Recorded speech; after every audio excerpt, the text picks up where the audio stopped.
So welcome you all in the next lecture. आज के lecture में हम एक्चुअल प्रॉब्लम स्टार्ट करेंगे, जहां पर हम सीखेंगे कि income and expenditure account prepare कैसे करना है। So this is the problem number 5 which is given on page number 79। Let's see question में क्या कहा है, इसको स्टेप बाय स्टेप कैसे सॉल्व करना है, सारी चीजें अच्छे से समझ कर लेंगे। देखो, prepare income and expenditure account only, यहाँ पर हमें खाली इनकम एंड एक्सपेंडिचर अकाउंट ही प्रिपेयर करना है। From the following receipts and payments account and adjustments given below you are required to prepare which account? Income and expenditure account. Year बहुत important है, यहाँ मेंशन किया है क्या? For the year ended 31 March 2020 of Vena cultural association Satara. ठीक है, नाम कुछ भी रहो, हमारे लिए ईयर इंपॉर्टेंट है। ईयर क्या है? Year ends on 31 March 2020। शुरू कब हुआ? मतलब हमारे लिए करंट ईयर क्या हुआ रे? करंट ईयर क्या हुआ? ईयर एंड 20 को हुआ, मतलब 19 को शुरू हुआ। सो करंट ईयर क्या हुआ? 2019-20 इज द करंट ईयर। चलो, एक बार करंट ईयर निकल गया, इसी को लेते हुए हमें चलना है। करंट ईयर हम क्यों निकाल रहे? Because income and expenditure account के बारे में कुछ चीज़ें हमने सीख रखी है। क्या कुछ फीचर सीखे ना आपने? Income and expenditure account is a nominal account. Nominal के रूल के हिसाब से इसके डेबिट में सारे एक्सपेंसेस रिकॉर्ड किए जाते हैं, इस अकाउंट के क्रेडिट में, इनकम एंड एक्सपेंडिचर अकाउंट के क्रेडिट में सारे इनकम रिकॉर्ड किए जाएंगे। अभी इनकम एंड एक्सपेंडिचर अकाउंट जो है, दिस इज, यहाँ पर हम सारे करंट ईयर के ही ट्रांजैक्शंस रिकॉर्ड करेंगे। मतलब जो भी रिकॉर्ड किया जाएगा वो रिलेटेड टू करंट ईयर ही होना चाहिए। अनदर थिंग इज कि इसमें जो भी रिकॉर्ड किया जाएगा वो रेवेन्यू नेचर के ही ट्रांजैक्शंस रिकॉर्ड होंगे, तो वो रेवेन्यू रिसिट्स हो या रेवेन्यू पेमेंट्स हो, ये बात भी हमें ध्यान में लेनी है। करंट ईयर ध्यान में लेना है, रेवेन्यू नेचर ध्यान में लेना है, और इसके साथ साथ ओके डेबिट में एक्सपेंसेस, क्रेडिट में इनकम, ये कुछ पॉइंट्स हमें ध्यान में लेते हुए चलना है while preparing income and expenditure account. समझ रहा है? हाँ, अभी यहाँ पर हमारे लिए करंट ईयर क्या है? 1920, इसी के ट्रांजैक्शंस हम इसमें रिकॉर्ड करेंगे। प्रीवियस ईयर क्या होगा फिर? 1819 इज द प्रीवियस ईयर, और ऐसे ही नेक्स्ट ईयर क्या बनेगा? 2021। चलो, ये समझ गए। लेकर किसको चलना है? करंट ईयर को। अभी यहाँ पर हमें रिसिट एंड पेमेंट अकाउंट दिया है। अभी रिसिट एंड पेमेंट में सब कुछ होता है, इसमें कैपिटल नेचर के आइटम्स है, इसमें रेवेन्यू नेचर के आइटम्स है, इसमें करंट ईयर है, इसमें प्रीवियस ईयर है, इसमें नेक्स्ट ईयर है। हमें सब कुछ उठाकर लिखना है क्या? नहीं, हमें कुछ चीज़ें गिन चुन कर लेनी है, जैसे कि transactions which related to current year only. वही इनकम एंड एक्सपेंडिचर में क्या जाएगा? इनकम एंड एक्सपेंडिचर अकाउंट में करंट ईयर के transactions, income and expenditure account में रेवेन्यू नेचर के ट्रांजैक्शंस ही रिकॉर्ड करेंगे। ये कुछ पॉइंट्स ध्यान में लेते हुए हमें चलना है। ओके, यस, इसमें हमें cash and non cash items यहाँ रिकॉर्ड करने हैं।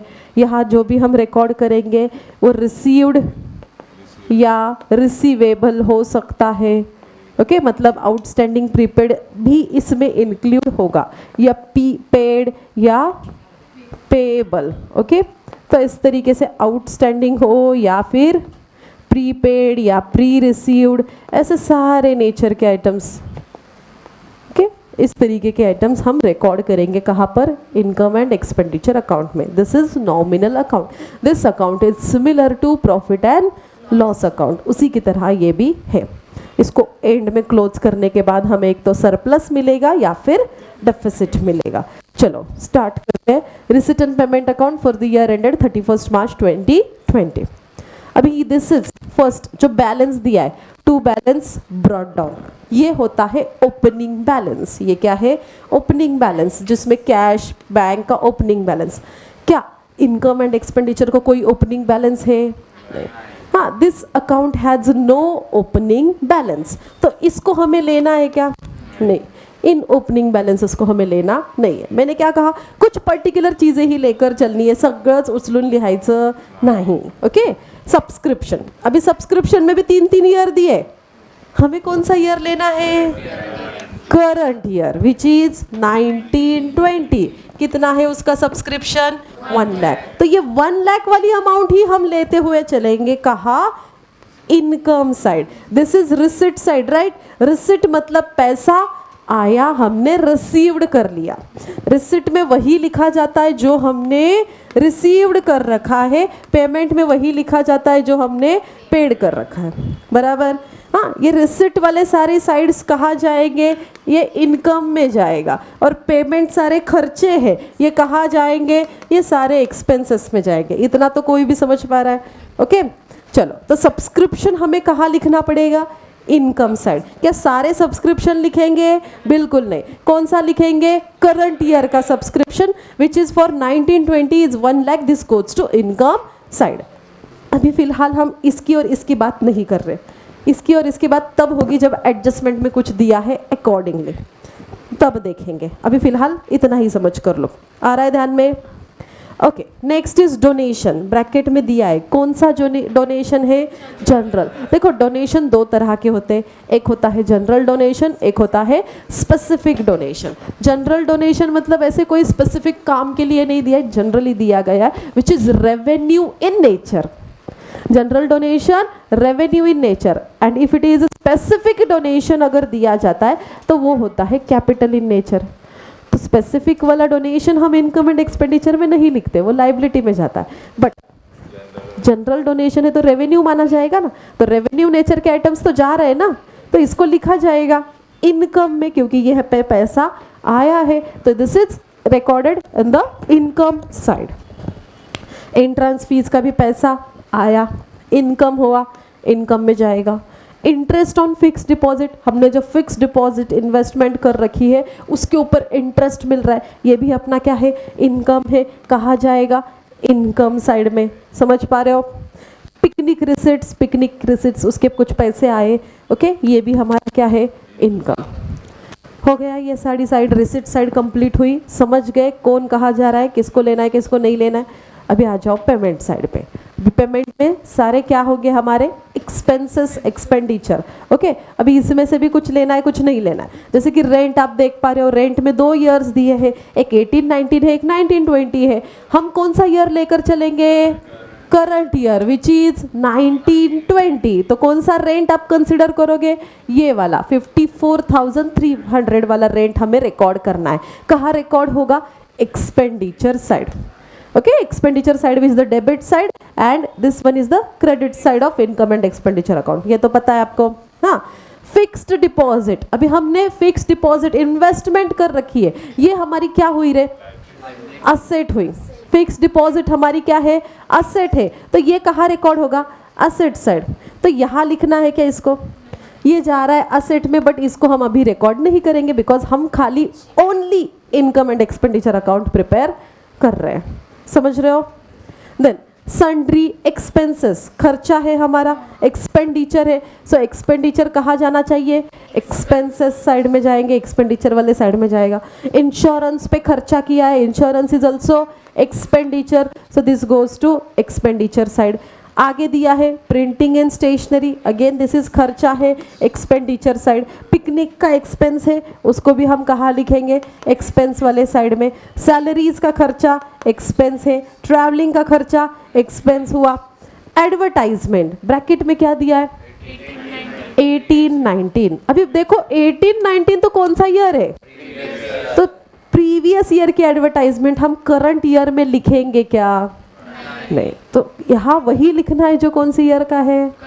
तो दैट्स वाई इसको रिकॉर्ड नहीं करना है, ये रिकॉर्ड नहीं होगा. समझ रहे हो. देन आगे एंड में क्लोजिंग बैलेंस दिया है, this one is the opening balance. ये कौन सा बैलेंस है, ओपनिंग बैलेंस. और ये एंड में दिया, ये कौन सा बैलेंस हुआ, दिस इज क्लोजिंग बैलेंस. अभी ये क्लोजिंग बैलेंस हम यहाँ इनकम एंड एक्सपेंडिचर में नहीं लिखेंगे, इसको लिखा जाता है कहाँ पर, असेट साइड, जो कि अभी फिलहाल इस क्वेश्चन में हम प्रिपेयर नहीं कर रहे. तो दैट्स वाई इसको भी रिकॉर्डिंग नहीं होगा. समझ गए कौन से आइटम्स लेने, कौन से नहीं लेने. क्लियर है? यहाँ पर एक पॉइंट आया है पिकनिक रिसिट्स और पिकनिक एक्सपेंसेस। अभी कभी कभी क्या करते हैं, रिसिट्स में से ही एक्सपेंस को माइनस करते हैं। वैसे किया तो भी चलेगा, नहीं किया तो भी चलेगा। डायरेक्टली रिसिट को इनकम में लिखेंगे, एक्सपेंस को एक्सपेंस में लिखेंगे, सीधा सीधा, ज़्यादा उसमें गड़बड़ करने की ज़रूरत नहीं है। ठीक है, क्लियर है? अभी एडजस्टमेंट्स क्या कहा है फर्स्ट एडजस्टमेंट में? Outstanding rent for the current year is 7,000। अभी रेंट, सबसे पहले ना एक चीज ध्यान में लो, क्योंकि इनकम एंड एक्सपेंडिचर में रेंट इनकम भी हो सकता है और रेंट एक्सपेंस भी हो सकता है। तो सबसे पहले ये ध्यान में लेना है कि ये एक्सपेंस है या इनकम है, ये चेक करना है कि रेंट यहाँ पर एक्सपेंस है या इनकम है। चेक करो कौन से साइड में आया है, पेमेंट साइड में, मतलब ये क्या हुआ, this one is the expense. तो एक्सपेंस के हिसाब से ट्रीटमेंट हो गया। अगर इनकम निकलता तो ट्रीटमेंट बिल्कुल अपोजिट, उल्टी हो जाती है ना। तो ये हमारे लिए एक्सपेंस है, रेंट इज एक्सपेंस। और आउटस्टैंडिंग एक्सपेंसेस के, if the expense is outstanding for the current year, क्या ट्रीटमेंट होती है? क्या ट्रीटमेंट होती है? आउटस्टैंडिंग है मतलब ड्यू है, बाकी है, रेंट देना बाकी है, रेंट करंट ईयर का पैसा देना बाकी है, देना बाकी है। हम हिसाब पूरे ईयर का लगा रहे हैं, फ्रॉम 1 अप्रैल टू 31 मार्च। तो उस ईयर में ये वाला पैसा इंक्लूड होना चाहिए, है ना। ड्यू है, बाकी है, देना पड़ेगा, दैट्स वाई क्या करेंगे, ऐड करेंगे। तो इसका फर्स्ट इफेक्ट क्या होगा, ऐड इन द रेंट। कहाँ ऐड होगा, रेंट में ऐड करेंगे। Rent is outstanding expense, second effect goes to liability side. ठीक है, अभी प्रिपेयर नहीं कर रहे, बट सेकेंड इफेक्ट कहा जाता है लाइबिलिटी साइड। अभी रेंट पे एडजस्टमेंट आ गई, आउटस्टैंडिंग वाली एडजस्टमेंट किस पे आई है, रेंट पे। तो रेंट को स्टार बनाकर रखेंगे कि रेंट पे, भाई टिक मार्क करके रखेंगे कि रेंट पे एडजस्टमेंट है। कौन से वाले रेंट पे, 1920 वाले रेंट के सामने एक स्टार बनाओ कि इसके ऊपर एडजस्टमेंट है। समझ में आ रहा है? Next adjustment, 60% entrance fees should be capitalised. देखो ये भी ट्रीटमेंट हमने कर रखी है। कैपिटलाइज्ड करना मतलब कैपिटल फंड को देना, कैपिटलाइज्ड करना यानी कि कैपिटल फंड को देना। अभी एंट्रांस फीस हमारे लिए क्या है, इनकम है, पैसे आ रहे। कहाँ से पैसे आ रहे, लोगों से, मेंबर से पैसे आ रहे, किसके फॉर्म में, एंट्रांस फीस के फॉर्म में पैसे आ रहे। अभी इस पैसों में से थोड़ा 60% किसको देना है, कैपिटल फंड को देना है। तो क्या ट्रीटमेंट होगी, एंट्रांस फीस में से निकालो, किसको दो, कैपिटल फंड को दो। तो बेसिकली ट्रीटमेंट क्या हो रही है, less from entrance fees and add in capital fund. Getting आ रहा है ध्यान में? तो इसकी ट्रीटमेंट क्या होगी, पहला लेस करेंगे, कहाँ से, एंट्रांस फीस में से लेस करेंगे। दूसरा ट्रीटमेंट क्या करेंगे, ऐड करेंगे, कहाँ, कैपिटल फंड में जाकर ऐड करेंगे। ठीक है, अभी कैपिटल फंड लाइबिलिटी में होता है, यहाँ हम नहीं बना रहे, बट लेस तो हमें करना पड़ेगा। ओके, और लेस कहाँ से करना है, एंट्रांस फीस से लेस करना है। इसके ऊपर एडजस्टमेंट आई, टिक मार्क करना पड़ेगा, किसको, एंट्रांस फीस को। तो चलो एंट्रांस फीस इनकम है अपना, इसके सामने एक स्टार बनाकर रखेंगे कि इसके ऊपर एडजस्टमेंट है। समझ रहे हो? ओके, अभी आगे third one, outstanding subscription for the current year rupees 20,000। Subscription हमारे लिए क्या है, एक्सपेंस या इनकम? इनकम। क्या है, इनकम है। सब्सक्रिप्शन यानी कि हमारे मेंबर्स से जो पैसा आ रहा है, दैट इज सब्सक्रिप्शन। तो उनके पास से जो पैसा आ रहा है वो हमारा इनकम है। And if it is income is outstanding, outstanding income, ये ऊपर जो था वो एक्सपेंस वाली एडजस्टमेंट थी। एक्सपेंस की ट्रीटमेंट क्या होती है, आउटस्टैंडिंग वाली, एक ऐड होता है, second effect liability. But if outstanding income है फॉर करंट ईयर तो क्या होगा, ऐड होगा, और सेकेंड इफेक्ट कहाँ जाएगा, असेट साइड में। तो यही बिल्कुल सेम ट्रीटमेंट यहाँ हमें करनी है। सब्सक्रिप्शन में जाकर फर्स्ट इफेक्ट क्या करोगे आप, ऐड करोगे, second effect goes to asset side. अभी सब्सक्रिप्शन पर एडजस्टमेंट है तो टिक मार्क कहाँ करोगे, सब्सक्रिप्शन को। तो चलो सब्सक्रिप्शन में कौन से वाले सब्सक्रिप्शन को टिक मार्क करोगे, ये 1920 वाले कि इस पे एडजस्टमेंट है, करंट ईयर वाले कि उसमें स्टार बनाकर रखेंगे। समझ गए, क्लियर है। आगे fourth one, prepaid insurance for ₹1000। Check करो इंश्योरेंस क्या है, एक्सपेंस है, इनकम है, एक्सपेंस है, क्या है, expense. If expense is prepaid, prepaid expenses की ट्रीटमेंट क्या होती है for the current year, prepaid यानी कि पहले ही पे कर दिया, ऐसा खर्चा, ऐसा एक्सपेंस पहले ही दे दिया नेक्स्ट ईयर के लिए भी, तो आगे जाके देने की ज़रूरत नहीं है। लेकिन करंट ईयर में वो हिसाब में नहीं आना चाहिए क्योंकि वो पे किया है कौन सी ईयर का, नेक्स्ट इसका, तो करंट ईयर में तो नहीं इंक्लूड करेंगे। तो करंट ईयर में से प्रीपेड को क्या करना पड़ेगा, लेस। तो इसका फर्स्ट इफेक्ट क्या हो रहा है, लेस करेंगे, सेकेंड इफेक्ट कहा जाएगा असेट साइड। तो प्रीपेड इंश्योरेंस, इंश्योरेंस का फर्स्ट इफेक्ट क्या करोगे आप, less from insurance, second effect goes to asset side. अभी असेट हम बना नहीं रहे लेकिन ट्रीटमेंट समझ कर लो। टिक मार्क किसके ऊपर करनी पड़ेगी आपको, इंश्योरेंस के ऊपर कि इंश्योरेंस पे एडजस्टमेंट है। तो यहाँ इंश्योरेंस दिया उसके सामने हम एक स्टार बनाकर रखेंगे कि इंश्योरेंस के ऊपर एडजस्टमेंट है। गेटिंग अंडरस्टूड, हाँ सारी चीज़ें क्लियर है आपको, किसी को कोई डाउट इसमें, गुड। अभी सारे एडजस्टमेंट्स हमने कर लिए, सारी मार्किंग कर लिए, अभी इसके बाद हमें अकाउंट को करना है प्रिपेयर। ठीक है, कौन सा अकाउंट प्रिपेयर करना है, इनकम एंड एक्सपेंडिचर अकाउंट। चलो फॉर्मेट बना low income and expenditure account का।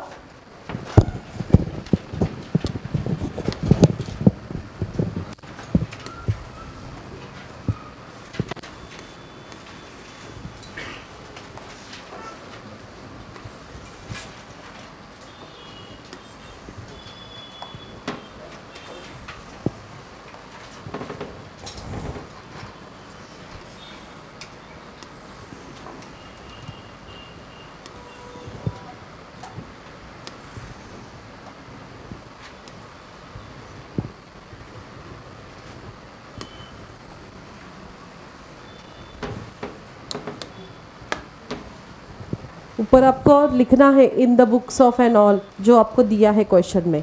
क्या दिया है, in the books of Vena cultural association Satara.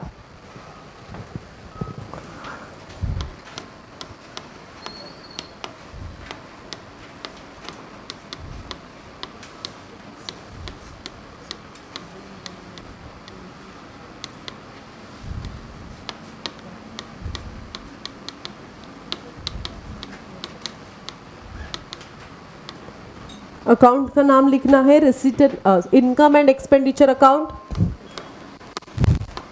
Income and expenditure account. Year and कब हो रहा है, for the year ended 31 March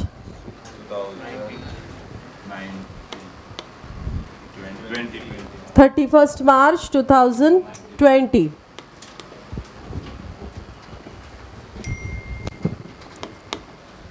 debit credit, debit में हम लिखेंगे expenditure because income and expenditure account is the nominal account और नॉमिनल का rule है debit all expenses and losses, credit all income and gain. Accordingly हम debit में लिखेंगे expenditure और क्रेडिट में लिखेंगे इनकम।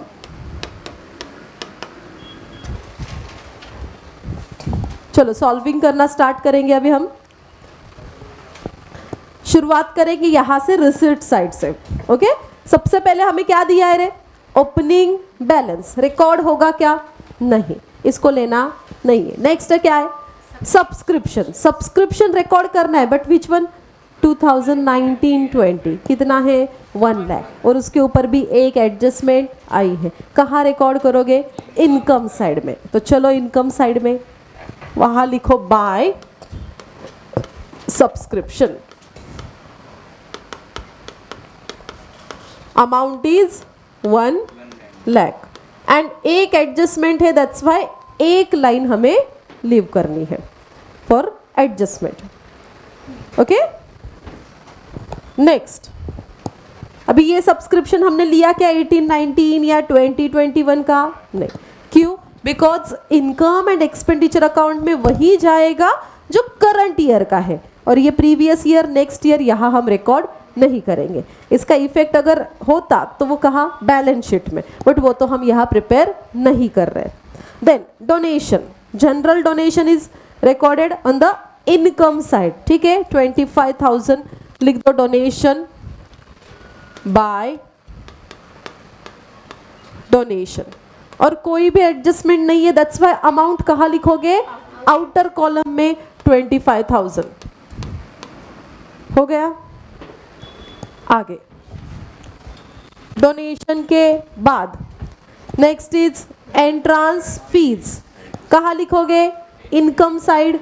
एडजस्टमेंट है, स्टार बनाए एक, मतलब एक एडजस्टमेंट है, अमाउंट है 15,000. आ जाओ इनकम में, वहां लिखो by entrance fees, amount is 15,000 and leave 1 line for the adjustment. एक लाइन हमने एडजस्टमेंट के लिए छोड़ दी, अमाउंट इनर में लिखी.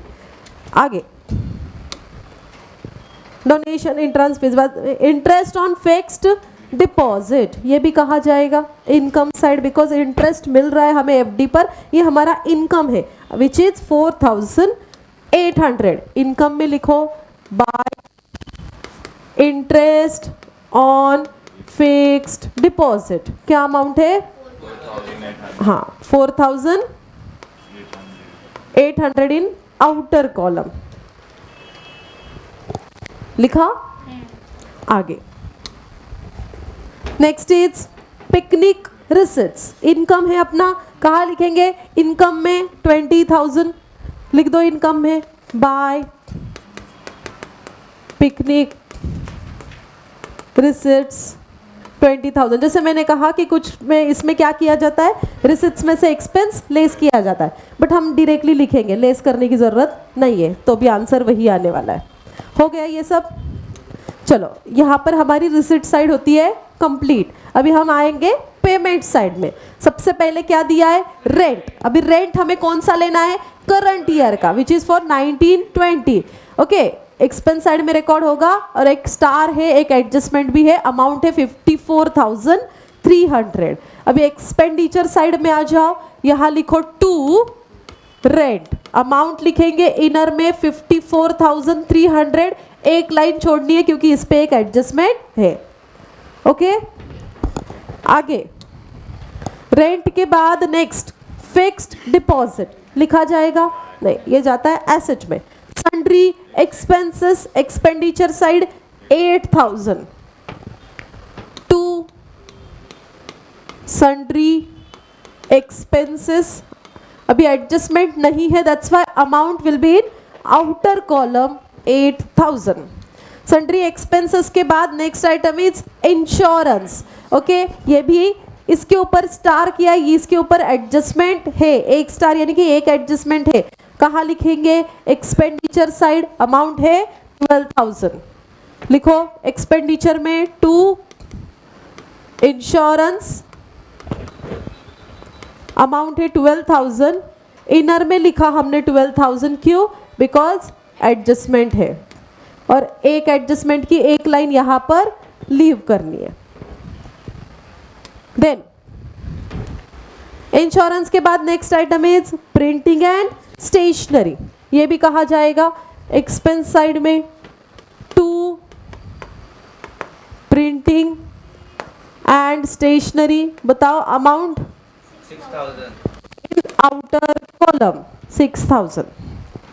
After that picnic expenses, again expenditure side 18,000 amount है. लिखो टू पिकनिक एक्सपेंसेस, अमाउंट है 18,000. आपको बुक में दिख रहा होगा कि इनकम रिसिट्स में से एक्सपेंस माइनस किया, ऐसे लिखा तो भी चलेगा.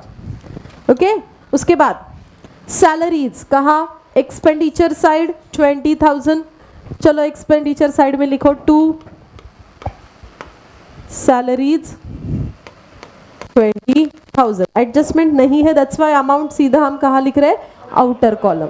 ओके, सैलरीज के बाद next item is travelling expenses. कहाँ जाएगा, एक्सपेंडिचर साइड, अमाउंट इज 13,000। लिखो 2